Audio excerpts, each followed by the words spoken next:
en France, on apprend depuis le bas âge, on apprend l'histoire de Napoléon, etc. La terre des Français. Mais est-ce qu'au Congo, c'est ma question, est-ce qu'au Congo, à l'école, vous avez étudié un peu le pays? Non, non, non, non, non. Vous voyez? La classe, même si c'est non. Diego a découvert l'embouchure du fleuve Congo. C'est archi faux. Tant que Diego Kao a yaka, tu peux bazalaka wana déjà au bazalaka wana donc il était à découvrir. Bon, à découvrir par rapport à Bango Mindele peut-être, mais pour la noir.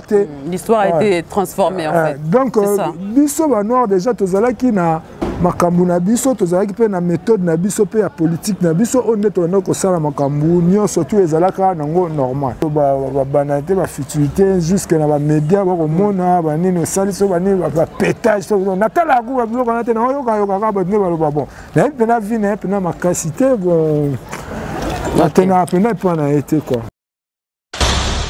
L'homme prudent voit le mal de loin. Tolier Bango. Bonjour à tous les amis de Tolobé la vie, c'est votre sœur Jacqueline Lissassi. Papi Gen m'a fait confiance, m'a laissé le micro aujourd'hui. Comme vous pouvez voir, je suis à Kinshasa, dans la commune de Kasavubu, plus précisément au quartier Anciens Combattants. Donc je vais poser des questions si je croise quelqu'un. J'espère que quelqu'un voudra bien me répondre à quelques questions. Je vais prendre quelqu'un comme ça au hasard pour poser quelques questions sur les conditions de vie de Kinshasa. Donc restez connectés. Je vais chercher quelqu'un, poser des questions. Excusez-moi s'il vous plaît, c'est possible de vous poser quelques questions? C'est au sujet des conditions de vie. Il y a la France qui vous suit, la diaspora. Juste poser quelques questions, ça ne vous dérange pas? Non, ça me dérange pas. Vous pouvez m'accorder un peu de temps. Ok. Donc j'ai préparé des questions. J'ai préparé des questions pour le monsieur. Il a eu la gentillesse de bien vouloir répondre à mes questions. Donc tout d'abord, comment vous appelez-vous s'il vous plaît? Ouais, je réponds au nom de monsieur Doudou. Ok, nom, prénom. Doudou Chabani. Ok, Doudou Chabani, bonjour, comment allez-vous? Ouais, je veux bien, je me porte bien par la grâce de Dieu. Vous pouvez dire bonjour à toute la diaspora qui vous regarde aujourd'hui? Bonjour, bonjour, bonjour à tous. Ok. C'est monsieur Doudou Chabani, c'est ça? Ouais, Doudou Chabani. Qui a bien eu vraiment la gentillesse de répondre aux questions d'aujourd'hui. Donc je vais lui poser quelques questions qui concernent toute la situation, les conditions de vie de Kinshasa. Donc ma première question est la suivante. Qu'est-ce que vous faites dans la vie au juste?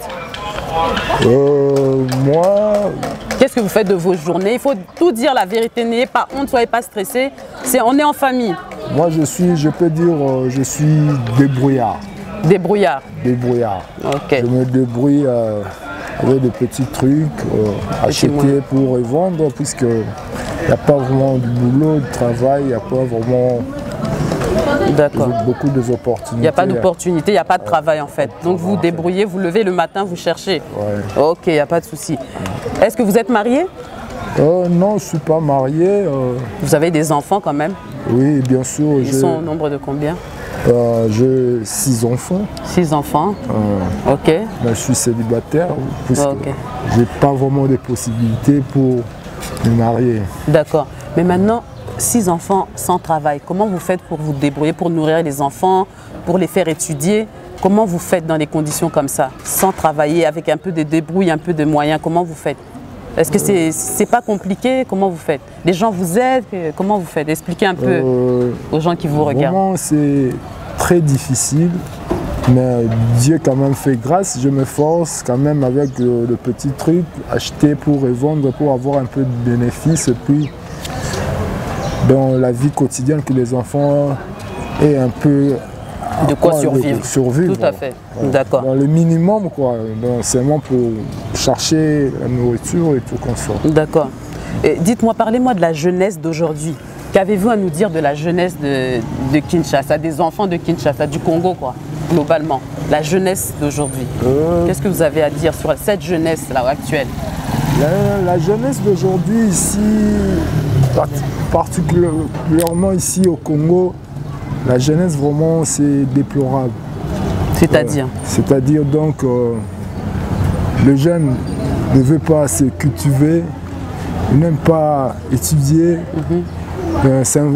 même regarder la télé, les informations comme ça, les documentaires. Ils ne suivent pas donc les gens, la jeunesse. Un peu distraite, hein? Un peu distrait, quoi. Mais c'est dû à quoi? ce fait que les jeunes ils sont distraits, ils aiment l'ambiance, c'est ce qu'on entend, hein. Ils aiment l'ambiance plus que les études. C'est dû à quoi? Quand on va en profondeur, c'est dû à quoi? Est-ce que c'est l'éducation des parents ou c'est eux-mêmes qui sont rebelles, qui ne veulent pas étudier? Explique-nous un peu. Tu es né ici, tu as grandi ici, n'est-ce pas? Né et grandi à Kinshasa. Ok. Qu'est-ce qui fait qu'il y a beaucoup la distraction? On entend que les jeunes aiment l'ambiance, les femmes, etc. Qu'est-ce qui fait qu'il y a ce mode de vie pour les jeunes? Ils n'aiment pas trop étudier. C'est un manque de moyens ou c'est la personnalité de tout un chacun? Bon, pour nous koloba bien, pour une bonne compréhension à Batoba Kolanda, jeunesse ya lelo, ils ont participé mawa. Bana lelo, baby, tout le monde a un phénomène kuluna. On va y revenir hein, sur les kuluna. Et bimi, et ça, tout consort. Premièrement, les bonnes manières, ça s'apprend. Quand les parents, on a des parents qui tangité, si on a la possibilité de tangisa bangote, bana wana si on bakola, bakomani. Pour baza ba fils du pays, baza na droit, baza ba carte électeur au ba vota. Donc baza bana mboka, baza si ba tangité, ba bonne manière baza na ngote. Si on bakoli, baza pe na ba besoin ya alata moi jean, azala moi bien, tandis que azomona moi minorité ya batu moko o ba konzi ya mboka. Bana bango ba tapage o ba ko sala tout consort. Bon yesko avandi wana yebike bango ba kolia mbongo ya mboka. Siko tango akutani na bana wana na zone rouge place aza isolé. Ba ko sani ba ko agresser po bango pe ba récupérer ndambu o ya part na bango na konti ya mboka po ba konzi ba ko iba. Ça les sate mokonzi moko azana azem suna 7 salaires, 7 fonctions. Donc si je comprends bien, c'est des pauvres gens qui ont des moyens qui payent à la place des mokonzi là. Ben oui. C'est pas normal mon frère. C'est pas normal. Si je puis me permettre, c'est pas normal. Parce que si la personne a des difficultés, le problème, il est plus profond que ça. C'est les autorités. C'est le gouvernement qui fait pas son travail. Mais maintenant, pourquoi agresser celui qui a des moyens? Pourquoi agresser ces personnes-là qui ont des moyens? Dites-nous tout. Ce qu'on dit en français, un vote formé n'a pas d'oreille. Nous tous en Anzala, à Koriko Iba et Loko Pona, à millier ça. Sinon, tu aimes soit Koriko Koufo Ponzala pe Bomaka. Tu vois, c'est un peu ça. Donc, Batou, Bakomi Koluka, ça, extorsion méchant, suite, il y a manque, Nzaleleki et puis à Kokite, à l'objet à Kende, à Salagagnon, sur ça, au Ekoya, et pour une condition, ils ont bien été. En plus, jeunesse ya lelo mwana boke na classe na école a accumulé plus ou moins 18 ans ya kotanga tina licence et pas comme la licence wana musala ezate a se retrouver même sous na cabine na coin azotanga sikoba obo ya na sima otala ça sert à rien ya kotanga tala exemple o wana vient na biso na quartier atanga masala nini musala ezate nini boete. On préféré à ça la nae makamu mususu aluka kota nae na ba wenze abana kote kaka aluka quand même moins de vivre le fait que azorate mo muke pour à se nourrir. OK, maintenant mon frère Doudou Chabani, c'est ça. Doudou Chabani. Bon, dites-moi, qu'est-ce qu'il faut faire maintenant pour que la jeunesse d'aujourd'hui sorte de la distraction? Quelle est la solution? La solution, premièrement, solution négociée les alliés bakonzi ya mboka, il faut prendre conscience et puis bazana na amour. Il y a mboka pe à peuple na bango. Ce qu'il faut faire là, les autres concernés selon moi, c'est que il faut créer genre il y a un institut de formation, INPP, l'Académie de Beaux-Arts, l'ISAM, Babiloko wana ezali mais eza muké. L'école les belé mais la classe au tanga ça sert à rien. Il faut la formation professionnelle, bana va se cultiver, va apprendre un métier, quand ça pour génération ozoya, va la capable ya ko défendre pe ya ko sala musala ya ko porter un plus na kati ya mboka. D'accord. Mon frère Doudou Chabani, qu'est-ce que tu penses des gens de Kinshasa, enfin du Congo, qui traversent Nzela Maï pour atteindre l'Europe? Qu'est-ce que tu penses de ça? Est-ce que tu es d'accord Qu'est-ce que tu penses de ça? Parce qu'il y a beaucoup ce phénomène-là de Nzela Maï, hein, il traverse Turquie, Grèce, etc., l'Espagne, tout ça. Est-ce que toi, tu pourrais faire ça? Si tu as un circuit, est-ce que toi, tu pourrais faire ce genre de choses, quitte à risquer ta vie? Bon, pour Ngai, pour Ngai, premièrement, Congo n'est un pays béni. On a tout.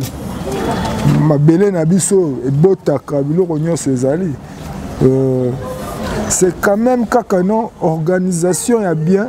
Quand on a une vie, et pour na poto pe tout le monde a fait même na film de toyoka bani ba clochard pe bazali ba pe musupe baza ko pe bazo sala pe loroté mais seulement Europe ton environnement pour ni mundele assis ça déjà nzala nzala raté moi ba condition d'opportunité à misala nzala yango moni tout le monde tellement bazo ko impliquer biso ke mboka za pasi mboka za beauté donc bato ba ko liana balingi bato mususu ba sala te ba liate bango banda bakanga mena ba poste na balingi kaka ezala kaka bango ata opposé ke côté bango ba changer côté baza ba caméléon ba changer ba couleur on va sali ba ke côté donc balandaka côté ba imbisela na côté ma yechola yango ba salaka ata ba che abino ne ba chenga bona yiba na po lobi ba longola na bango ngai. Donc toi, tu es pour ça ou toi, tu ne peux pas le faire, c'est ça? Non. Toi, tu ne peux pas le faire, mais tu es pour, tu comprends ceux qui font ça en fait. Ouais, tu les comprends. Je les comprends. Malgré les risques, ils peuvent mourir. Malgré le risque, mais la souffrance, c'est l'équipe. Vaut mieux que Azane est un phaser. Clochard n'a poto qui est Azala. Donc c'est un peu ça. D'accord. Et quel message tu peux passer à la diaspora? Regarde la caméra, on est en famille. Quel message tu peux passer à la diaspora? En fait, quand je te pose cette question, je voudrais que tu comprennes qu'ils sont en Europe. Il y en a qui ne connaissent pas leur pays d'origine. Il y en a qui sont nés en Europe, mais qui ne connaissent pas leur pays d'origine. Il y en a aussi qui ont peur parce qu'ils entendent parler des histoires d'empoisonnement, de sorcellerie. Qu'est-ce que tu peux dire à la diaspora? Toi qui vis ici depuis ta naissance. Ouais, Gaïna Koloba. Pour na bande ko biso o baza libanda o to bengi ba diaspora en fait ebele bazana baza pe na ba moyen o ya ko sunga ya ko soutenir. Premièrement il faut toi ba bantu toi ba africain pour toi ba bantu biso to tenami na makila dans racine ata baza kuna vie eza bien baboti bana makamtu ba ko sala kuna eza bien mais quand même il faut kozonga kana source na racine oza la terre de nos ancêtres eza mabela nkoko de biso tolobaka donc il faut toujours kozonga ka ko apporter un plus au bango bazana ngo oyo bazui batangi et pas mindele tout consort ba memela pe biso awa kwa biso awa toza bloqué l'enseignement au ba pesa jeunesse eza ya bien te évolution moko ya malonga te bango babimi bazuma ba chance wana ya ko za expérience wana ne peut baza ba moyen batia ba moyen en jeu bazonga babanga te baya o eza mboka na bango ba poussa na ba apporter un plus na ba idée o pe bango bazui libanda na ba pays développé ne ba biso to sous-développé c'est un peu ça babanga te kindoki partout kindoki ezalaka nango mais kindoki eza lokola maladi kindoki pe silaka mais ce qui est na nzambe o prier be obanga ndoki nde kutu akobanga mais ce qu'il faut faire tant bazana ba idée na bango positif donc ba hésiter te boya bengi bino boya na mboka ya bakoko bo apporter biso un plus to se tenir main dans la main pour toi avancer mboka Congo na biso et à béni c'est le paradis ici. Il y a tout. Ici c'est le paradis. Oui, il y a donc pourquoi vous cherchez à aller en Europe? Ici c'est le paradis. Non. Explique-nous. Oui, au moins, ce que dit paradis, par exemple, ceux qui osent les étrangers, les Chinois, les Libanais, les Libanais, les va faire au salaire. Ce que que les gens sont en Mboka, ako fuka ma ba na sengo ba pardon pour na mboka na yebi eloko sala te aza ko s'enrichir. En fait, le Congo, si je comprends bien, le Congo, ça a beaucoup de potentiel. C'est un pays où il y a beaucoup de potentiel. Mais les dirigeants, le problème, c'est sans polémique, hein. Le problème, c'est les dirigeants. Regardez un peu les routes. Vous vivez ici, hein. Ouais, regardez un peu l'état des routes. Ça fait mal au cœur. L'insalubrité règne ici. Dans les quartiers, il y a des bébés, des enfants en bas âge. Il y a beaucoup d'insalubrité. Donc construire les routes là-bas à la Gombe, c'est bien, mais c'est pour les gens qui ont des moyens. Mais dans les quartiers populaires, les routes ne sont pas faites. Ils sont livrés à eux-mêmes, ils doivent se débrouiller. Donc continuez, monsieur. Je me suis permise de parler un peu parce que je suis à Kin depuis quelques temps et je vois beaucoup de choses. Donc continuez. Diaspora, vraiment, ma beaucoup est appelée, tous les élabino, boya quoi apporter un plus. D'un point de vue à savoir au bino bozu, boya pe bisopé, bande konabino au toza ma belle, to bénéficier pe na moi, ma potentiel wana o ezé pas na bino. Vraiment, bo bangate. Bo chama ka manger boya même bana bo la bana culture racine bisika ba uta même une fois même bana moko même langue to lo balingala eza langue très important d'apprendre la langue maternelle. Ouais, to lo c'est important, n'est-ce pas? C'est important, oui, c'est important. Même dans la classe, c'est le pour dans l'aïe.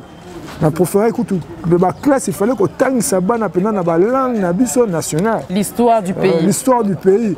Bah écriture oh bah ancêtre bah koko oh bah ticket la biso. To zongo to lekisango mupandi. Si parce que excuse-moi, parce que si je peux me permettre, en France on apprend depuis le bas âge, on apprend l'histoire de Napoléon etc.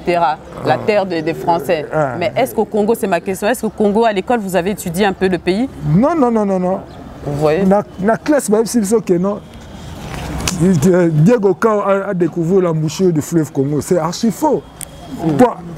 Tant que Diego Kao a yaka, tu peux bazalaka wana déjà au bazalaka wana donc il était à découvrir. Bon à découvrir par rapport à bango mindele peut-être, mais pour la noir l'histoire a été transformée en fait. Donc biso ba noir déjà tozalaki na makambu na biso tozalaki pe na méthode na biso pe ya politique na biso on est tono ko sala makambu nyonso tout ezalaka nango normal.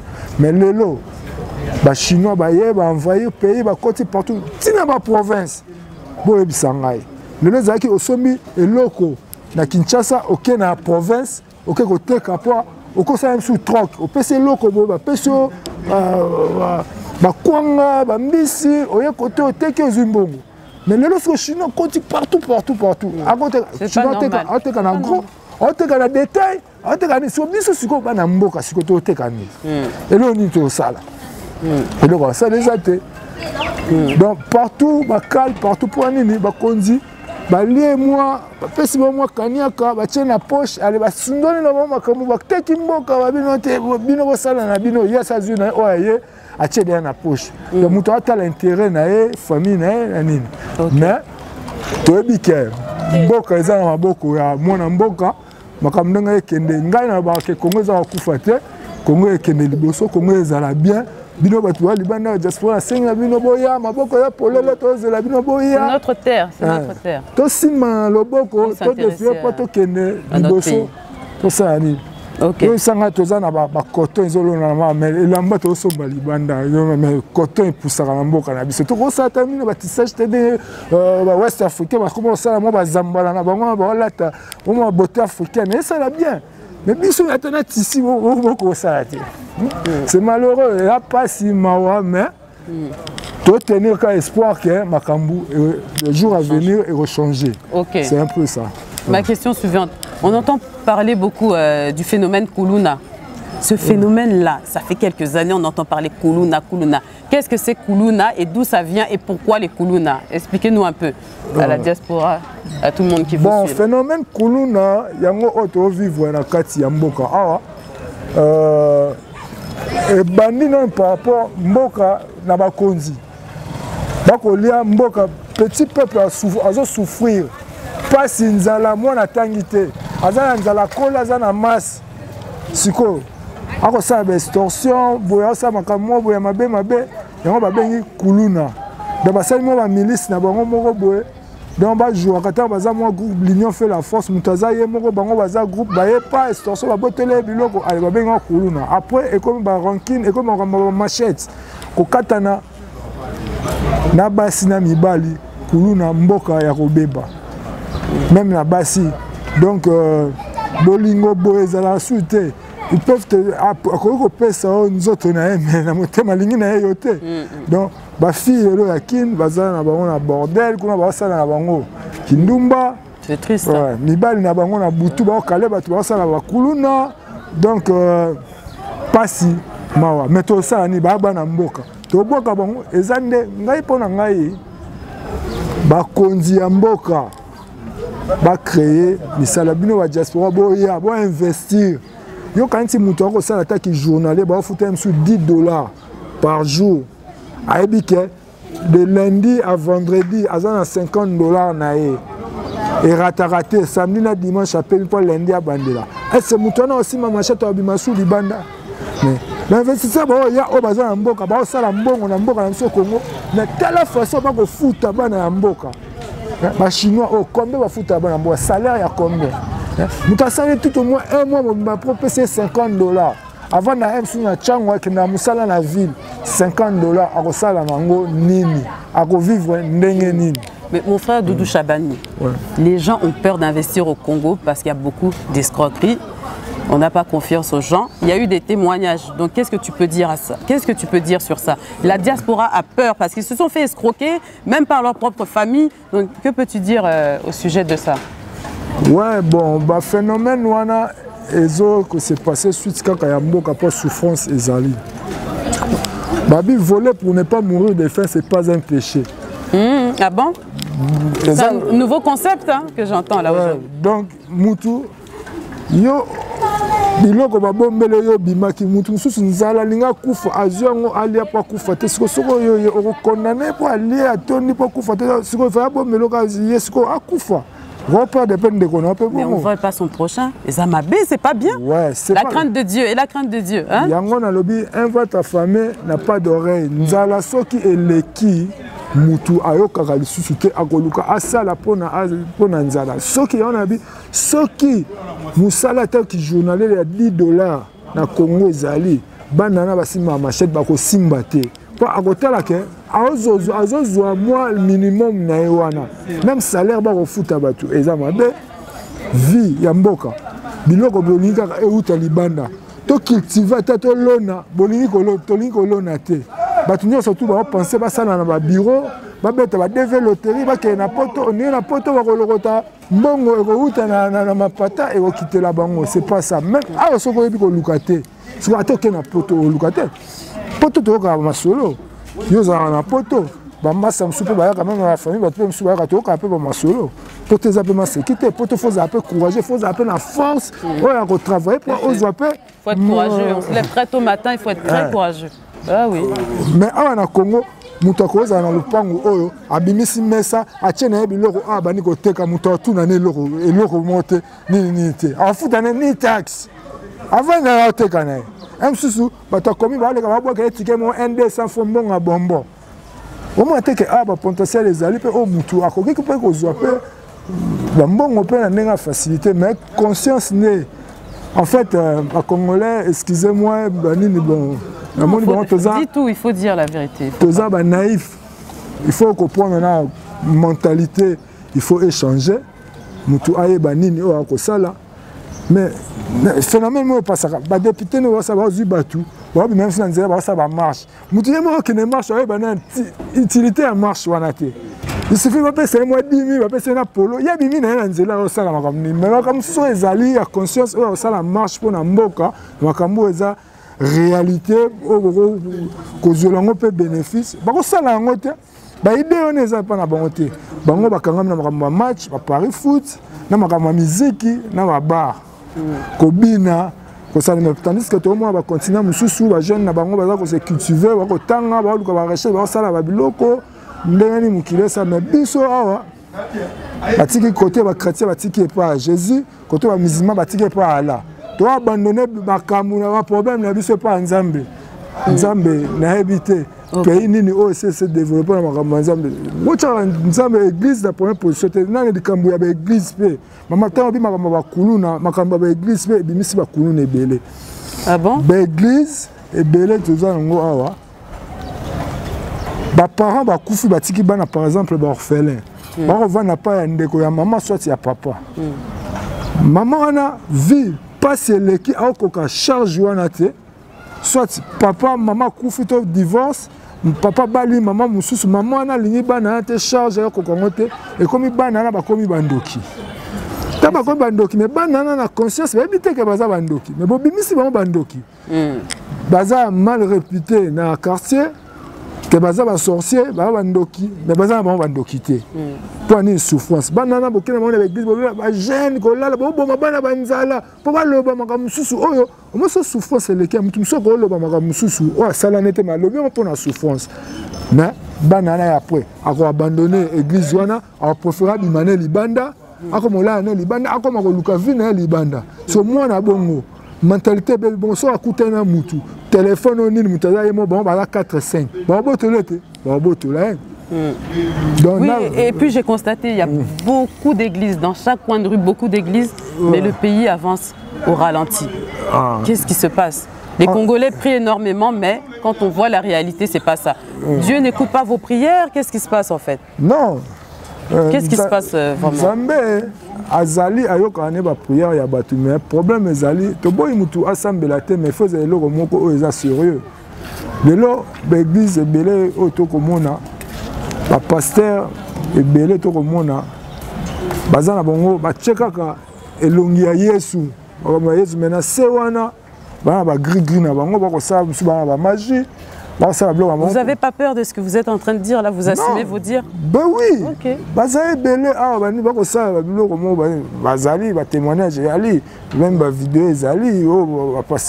Mais qu'est-ce qui fait que malgré ce que vous dites, on entend ça souvent, mais les églises se remplissent malgré ça? Les églises se remplissent. Les églises se remplissent parce que les églises sont copes.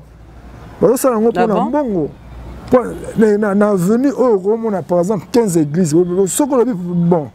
Ndenge boza 15 bon boza veni moko bosangana bino nyonso totongaka église moko ya munene pona toza veni moto sala église kala pona veni na biso bakolinga te ata église omona lelo baza lobi bakopanza na pona nini bapanza kaka kanyaka histoire ya mbongo souffrance ya lebele bapasa ata ke ngai pe na sala pe wenge na nga mupanzi na sala pe bon tu confirmes les accords? Ben oui les accords ndenge mundele ailiaka awa na Congo na histoire evene yango o ezo sama mais na bi bapasa nyo tu bapasa pe solo o bako sama pe na ndenge solo bazali mais ebele nde bamagui batoto banomona bango kala batala bato na maboko tono bango obenga moso banani lelo bazala suite lelo bakoma obenga ba prophète basa nini donc comment kali kamwa prophétie et surtout bandeko na biso abasi vraiment eza passe mingi dans l'histoire ba prophétie.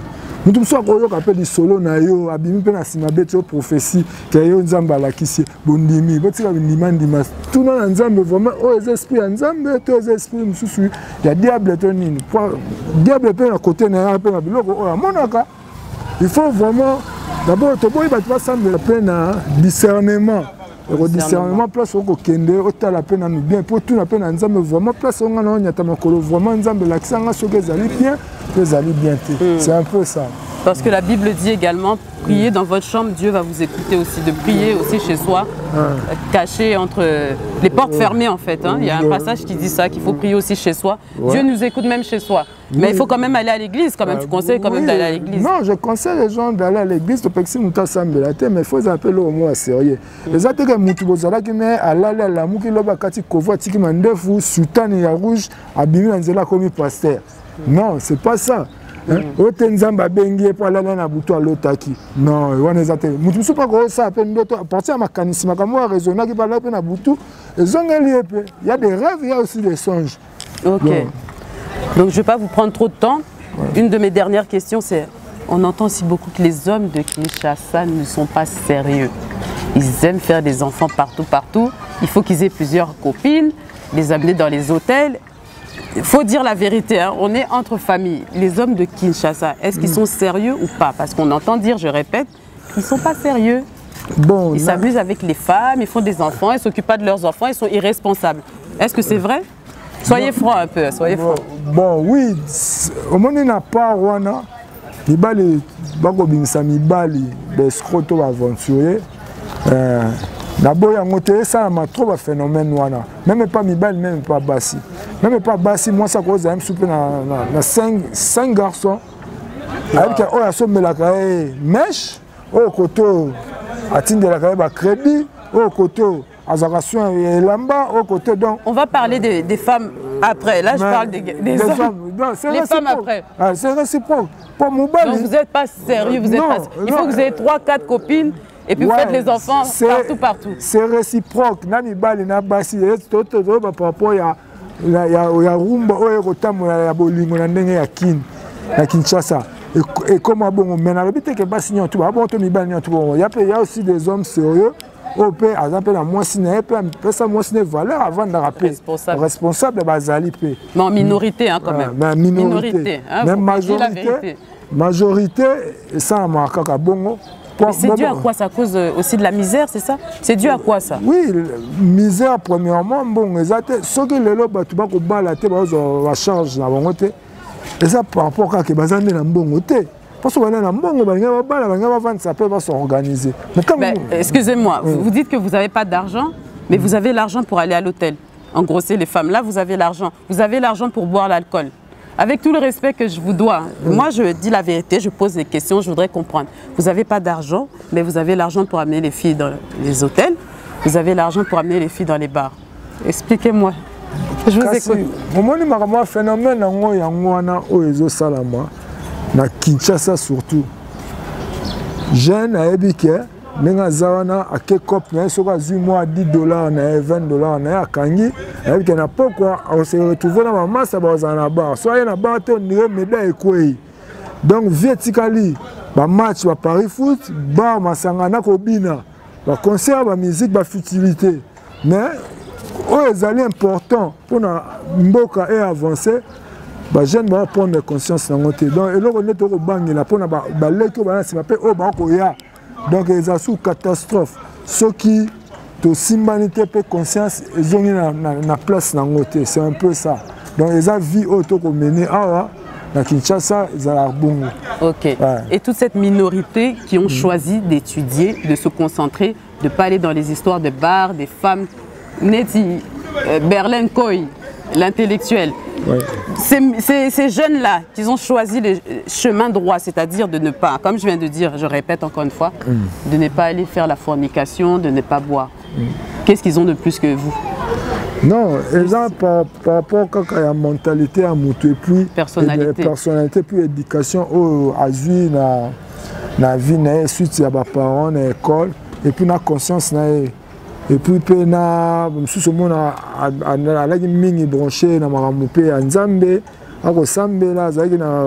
donc ça joue aussi de prier, ça joue énormément. Non, oui, ça joue aussi. On a lobby, si j'ai ma pasteur, il y a aussi des bons pasteurs, même l'église, mais le pasteur il est moko po batuba ye belé babiloko moi ba gris ezali asali moi miracle a chebwe mutu oh museleke te bimi na nzota mutu oh mbisa bina bon tozana franc bandeko na ngai mbisi museleke te bima kata nzota mutu neni c'est impossible vous comprenez ça babiloko moi ba magie ba ça babiloko moi pour na bangisa batu batukota vraiment na bongo ba bien ate ye penda za pe mutanzambe batu aye belé c'est un peu ça. Doudou Chabani, la Katioté. Hein. Cite-moi le nom d'un pasteur. Pour toi, vraiment, c'est quelqu'un de sérieux. C'est pas un faux. Pour toi, vraiment. Ça n'engage que toi. Hein. Cite-moi le nom d'un pasteur ici à Kinshasa. Pour toi, vraiment, c'est quelqu'un de très sérieux que tu recommanderais. Et pourquoi? Bon, premièrement, ceux qui n'ont pas cité pasteur Moko. Bako bazana bango pe aka ye moko te a inité mais bazana so abika moko. Obi moko mena cité ka moko ngai pona ngai na monaka pasteur Barouti. Oh ya message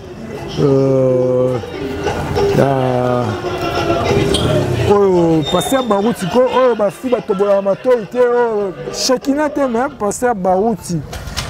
Côté Rigini kuna yepena na mona exemple na bango ba frère na ba sœur na bango bazala pena na respect même na evangile na bango na ndaku même na mode de vie na bango donc beaucoup de respect à ces pasteurs. Mais pasteur Denilès, lui aussi c'est un vrai nom, pasteur Denilès, il est très connu partout. Qu'est-ce que tu penses du pasteur Denilès? Hein? En ce moment, c'est le prophète, quoi. On entend parler de pasteur Denilès, il voyage aux États-Unis, en France, un peu partout. Denilès, prophète Denilès, qu'est-ce que tu penses de lui? Non, bon. Sois à l'aise. Sois à l'aise. Vraiment, pour Nangaï, vraiment. na contact été pour ngai na compter été bon. Pourquoi? Bon, namona un pasteur ba dire na ba émission na ba bilo mso asala kana c'est pas un digne d'un pasteur ya lo ba bilo comme sous la futilité moi comme nango pour abi muto nzambe tanga za elo kwa nzambe bisika ko nyata o sala o sentir pena que présence ya nzambe ezali ata place na division ezalaki au monde dans luka ensemble batu l'amour bani point. Donc lui il divise, il rassemble pas? Non, mais un pasteur tant que le banalité, la futilité, jusqu'à la média, au monde, bani no sali, bani pétage, natala go, blo kana te na yo ka ba ne ba bon. Na pena vie na pena makasité bon. Maintenant pena pas na été quoi. OK, ça c'est ton jugement, ton avis. Donc pour le mot de la fin, quel message tu peux passer un message de la fin, le mot de la fin, qu'est-ce que tu pourrais dire pour que le Congo puisse se rétablir et un message de la fin pour tous ceux qui te regardent. Sois à l'aise, je te laisse parler. Je recule un peu. Na bandeko nyonso ya mboka na biso Congo, tozala na bolingo, tolinga na amour vrai. Et puis le message eza ya mokonzi na biso ya mboka, monsieur Tshisekedi Tshilombo Fachi Beton, mwana mboka ye wana mokonzi eza yo papa to maboko na biso to simbio na maboko to soutenir yo makambo kende nango bongo mais vraiment jeunesse ne beta c'était pour la jeunesse ngai pour na ngai namoni il faut que changer programme o ya éducation ya classe ya bana l'école ana mususu o banini il faut que changer bana il faut pas côté la culture na racine notre solo makambo ya makila ba civisme ba cours wana auto bisoozwaka mais lelo na biso bazwaka yo bazwaka souté ba changer méthode ya kotangisa la bana ba école pour na ngana professeur ba école ko tika kaka ba école de formation professionnelle ba école de formation professionnelle bana ba apprendre ba métier na bango bayeba musala maboko nini bakosala mpona lobi baza indépendant ya kogagner vie na bango quoi. C'est un peu ça message oyo nakopesa na mboka surtout na mokonzi ya mboka.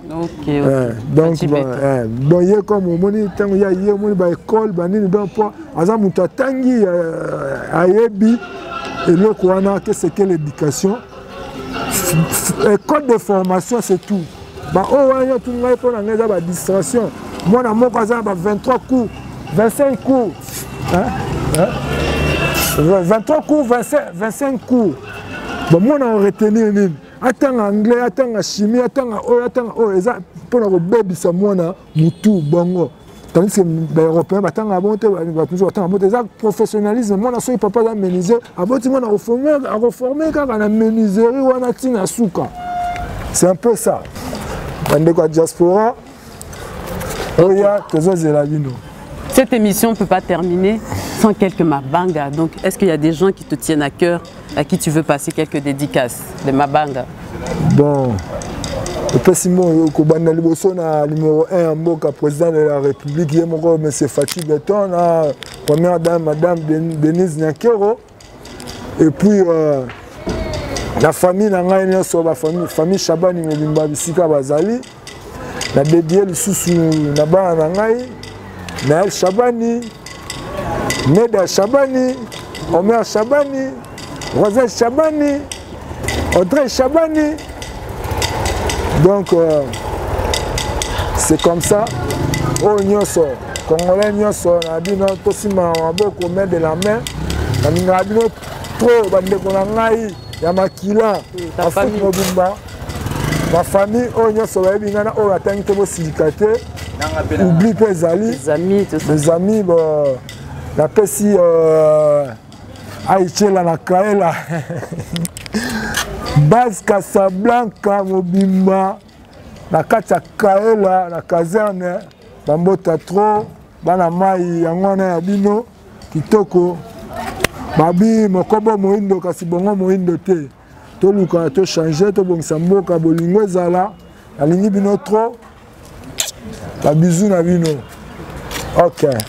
Papi Gen Tolobe la vie. Papi Gen le boss, le PDG de la chaîne. Merci de nous avoir suivis. À bientôt, en direct de Kinshasa. L'homme qui t'envoie le mal de loin. Tolier Bango. Feu! Feu!